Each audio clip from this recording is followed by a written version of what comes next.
দর্শক ভূমিকা আমরা সাধারণত দীর্ঘায়িত করি না, শুরুতে অনুরোধ থাকে আমাদের আলোচনা ভালো লাগলে বস্তুনিষ্ঠ মনে হলে চ্যানেল সাবস্ক্রাইব করে আমাদের সাথে যুক্ত থাকতে পারেন। এটা তো আমার কথা। জি রফিক ভাই আবার আসবো আমি এইখান থেকে একটু ফরিদ ভাইয়ের কাছে যেতে চাই যে ফরিদ ভাই এই যে ভোটারদের অর্ধেক ভোটার হচ্ছে নারী ভোটারদের মতামত আমরা খুব একটা পাই না। পুরুষরা সোশ্যাল মিডিয়ায় অলরেডি নানা পক্ষের প্রচারণা করতে থাকে, সেখানে আমরা কিন্তু বুঝতে পারি যে আসলে কার পজিশন কি, কিন্তু নারীরা সেখানে হিডেন থাকে। এখন এই যে ভোট হয়ে গেল, বুথ ফেরত অনেকগুলো জরিপ আসলো, এখানে কিন্তু হিডেন নারী ভোটার।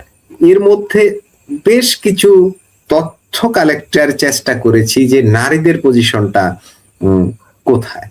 এখনো পর্যন্ত যতটা তথ্য পেয়েছি সেখানে নারীদের পজিশনটা মমতা বন্দ্যোপাধ্যায়ের দিকেই বেশি।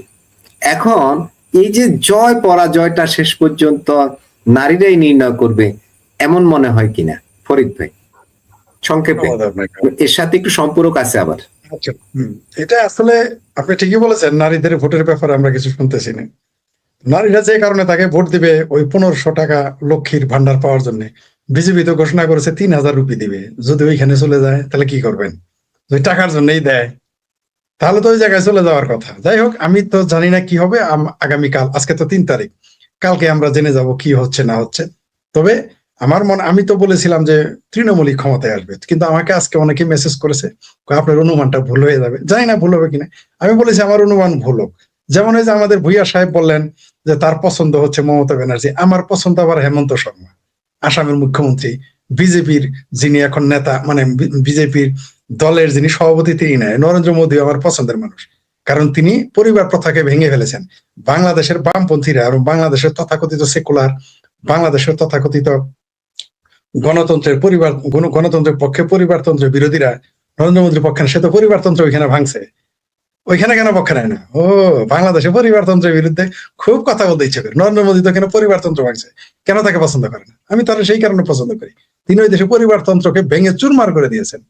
ভালো কাজ করেছেন। হেমন্ত শর্মা তন্ত্রমন্ত্রকে চূর্ণ বিচূর্ণ করে দিয়েছেন, ভালো কাজ করেছে। আমি সেই জন্য তাদের পছন্দ করি, তাদের আদর্শগত কারণে। তারা পরিবারতন্ত্র ভেঙেছে, সেই জন্য আমি ব্যক্তিগতভাবে পছন্দ করি। এবং তারা স্পষ্ট বলে, তারা যে মতে, তারা ভূমিকা ওই আমার ভাবির পোলাদের মতো মুখে এক অন্তর আর এক বলে না, স্ট্রেট কাট তারা বলে। স্ট্রেট কাট বলা তো ভালো, আপনি তখন তার সম্পর্কে সিদ্ধান্ত নিতে পারবেন। আমাদের মতো যে করে জামাতের আমির, এ কয় আমার বাপ দাদা হইলো, আমি শহীদ পরিবারের সন্তান, শহীদ পরিবারের সন্তান বুঝি জামাতের আমির হয়? এই পশ্চিমবঙ্গে নারীরা, শুধু নারী না, যে কোনো ভোটই প্রভাব ফেলবে। সেখানে অবশ্যই নারীর ভোট অর্ধেক, সেটা প্রভাব ফেলবেই।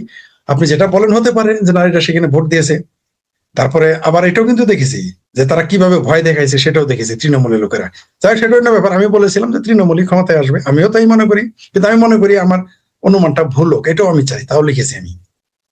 তো আসতে দেন, আগামীকাল আর একটা দিনই আমরা আছি, দেখি কি হয়। তবে যেটা ফরিদ ভাই এই প্রসঙ্গেই নির্বাচন পরবর্তী সময়ে 2 মাস রাজ্যে আইন শৃঙ্খলা নিয়ন্ত্রণে থাকবে কেন্দ্রীয় বাহিনী, এমনটাই বলছেন কেন্দ্রীয় স্বরাষ্ট্রমন্ত্রী অমিত শাহ।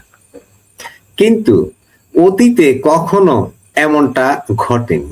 স্বল্প সময়ের জন্য কেন্দ্রীয় বাহিনী থাকতো, হয়তো 10 দিন 15 দিন এরকম, কিন্তু এবার 2 মাস থাকবে। এবার এমন প্রস্তুতির কারণ কি? দাঙ্গার আশঙ্কা নেই তো ফরিদ ভাই? কেন থাকবে না? অলরেডি কলকাতার মুসলমানরা বলে ফেলছে, তৃণমূলের নেতারা বলে ফেলছে 4 তারিখ যাইতে দে, তোদের খাল রাখবো না, এগুলো বলছে।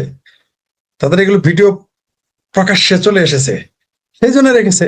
আর ওইখানে আমি তো আগেই বলেছি যে পশ্চিমবঙ্গে বিজেপি হেরে গেলে কিছুই হবে না, ওই কিছু এলাকার লোকজনকে মারপিট করবে, তাদের অত্যাচার করবে, কেউ কাউকে ক্ষেত তাড়িয়ে দেবে। কিন্তু বিজেপি যদি পাশ করে, তখন এরা, এই বামপন্থীরা আর এই যে তৃণমূল, এরা চাইবে একটা দাঙ্গা করতে। এটা স্বাভাবিক, কারণ তারা কোনো অবস্থাতে বিজেপিকে স্পেস দিতে রাজি না, পাশ করলেও না।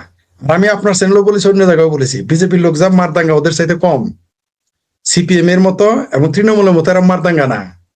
সেই জন্য এই নিরাপত্তার জন্য এখানে দেওয়া হবে, কারণ এরা ওইভাবে টিকতে পারবে না। পশ্চিমবঙ্গ হচ্ছে জিহাদি, বলা হয় তৃতীয় পাকিস্তান। পশ্চিমবঙ্গকে আপনি কি খুব বাংলাদেশের যে ভালো মনে করছেন? এই দেশের লোকজন, আপনি জানেন যে বাংলাদেশ থেকে লিখে, বাংলাদেশ থেকে মৌলবীরা ভাষণ দেয় পশ্চিমবঙ্গে মমতাকে ক্ষমতা আনতে হবে। কি বুঝেন? পশ্চিমবঙ্গ হচ্ছে ওটা আরেকটা কাশ্মীর, পশ্চিমবঙ্গ হচ্ছে আরেকটা বাংলাদেশ। মুসলমানরা ওইখানে 30%, 32% না 50% হলে ওই দেশের বাংলাদেশের মতো হিন্দুরা ওইখানে থাকতে পারবে না। তো ওইখানে ভয় তো। তারপরে পাশাপাশি কি করবে? তৃণমূলের সাথে যোগ দিবে হলো বামপন্থীরা। বামপন্থীরা তো উপরে উপরে হলো সেকুলার, ভিতরে ভিতরে তারা টোটালি হিন্দু বিরোধী।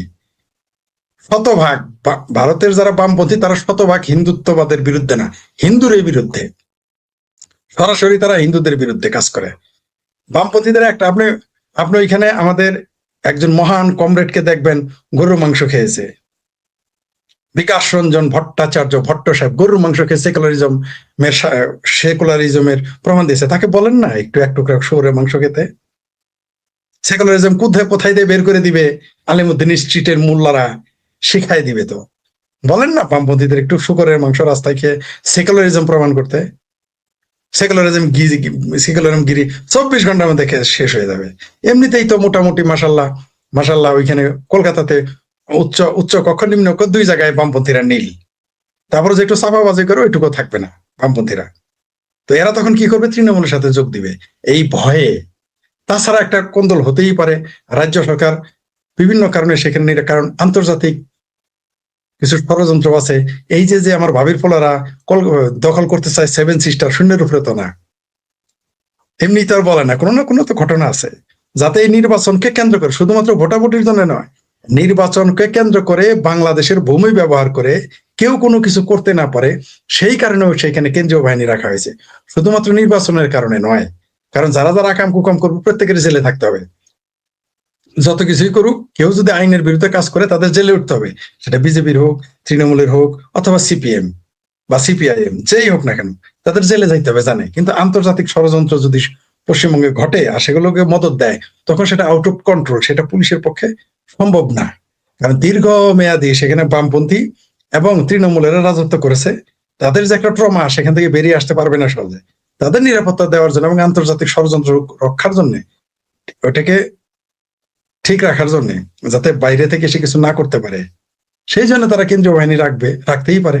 সেটা তাদের কেন্দ্রের কাছে এরকম গোপন কোন তথ্য আছে যে অনেক কিছুই ঘটতে পারে, সাম্প্রদায়িক দাঙ্গা লাগিয়ে দিতে পারে, সীমান্তে ঝামেলা করতে পারে, বহু কিছু করতে পারে। কারণ আমাদের জামাতের নেতা বলছে না, আবু তাহের, যে তাদের 50 লাখ রেডি আছে। আমি তো বলেছি বাংলাদেশের নেতারা যা যা বলেছে ভারত কিন্তু বলে না। ভারত কিন্তু এগুলো ডাটা এন্ট্রিতে রেখে দেয়, তারা একটু বলে না। ওই যে সর্বশেষ আমার ভাবির ফোলা পাটোয়ারি নাকি ফাটোয়ারি অনুরোধ এমপি ডেলিভারি দিয়েছেন একটা, এগুলো তারা মনে রেখেছে। কেন তার আগে মনে করে ঠাকুর ঘরে কেড়ে আমি কলা খাইনি? আগে তোমার কেন মনে হলো এটা? অত ভারত বলে নাই মুসলমানদের বের করে দিবে, বিজেপি তো বলে নাই মুসলমানদের বের করে দিবে, আগে কেন তো চিৎকার চেঁচামেচি? তার মানে এদের সাথে ওদের কোনো লিঙ্ক আছে। বাংলাদেশের জুলাই সন্ত্রাসী আন্দোলন যখন হয়েছিল, পশ্চিমবঙ্গে কিন্তু শেখ হাসিনার বিরুদ্ধে মিছিল করেছে। কিন্তু ইরানে যখন খোমেনি হাজার হাজার মানুষ মেরে ফেললো, তখন কিন্তু তখন কিন্তু পশ্চিমবঙ্গে মুসলমান আমরা মিছিল করতে দেখিনি। অথবা বাংলাদেশে যখন সংখ্যালঘু নির্যাতন হয়, কলকাতায় কিন্তু আমরা কাউকে মিছিল করতে দেখি না। সেই জন্য সরকার সতর্ক অবস্থায় থাকবে, এটাই স্বাভাবিক। জি।